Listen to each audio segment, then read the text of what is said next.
Hi, Michael. Welcome to Mexico City. Thank you. I want to ask you, what do you expect about this weekend, the first punchable NASCAR career here out of the United States?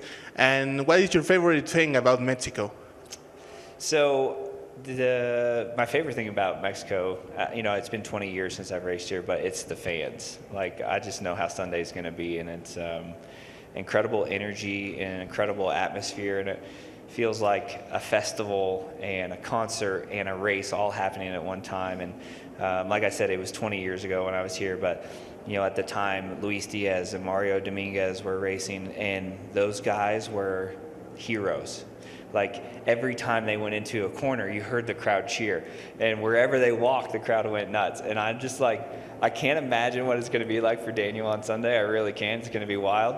But just the energy that the fans have here is electric. And, the challenges and with the race course and all those things is, road courses for us, everybody's super aggressive and long straightaways, big break zones. There's going to be opportunities for chaos, and we usually find a way to create it. So, that's what you get nervous about. That's the challenges, is that you can be putting together a perfect race and you could be having a great weekend and just, get wiped out. So, those are the concerns you have going into it.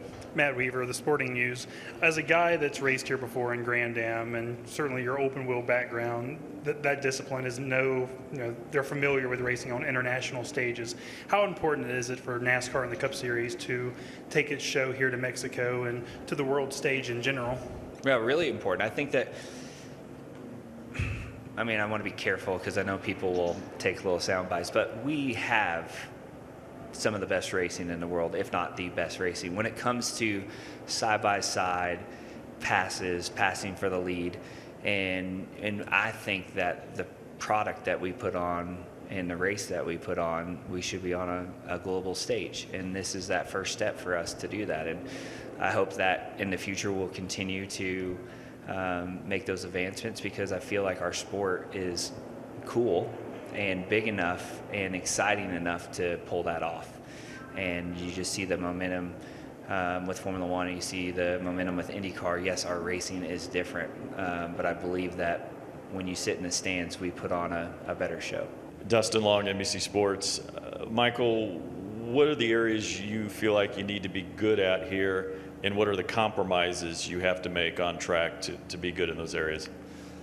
Yeah, you want to be good in the break zones, just because they're so important here. Turn one, obviously, 4,000-foot straightaway. So you want to be good in the breaks into 1, into 4, and then again into 11. But a lot of times when you try to put braking potential into the car, you do sacrifice, some handling and stability through the S's in particular. So that's the compromise. The compromise is you want to be strong in both. And you don't want to give up too much, but I feel like the braking zones here are going to be really important.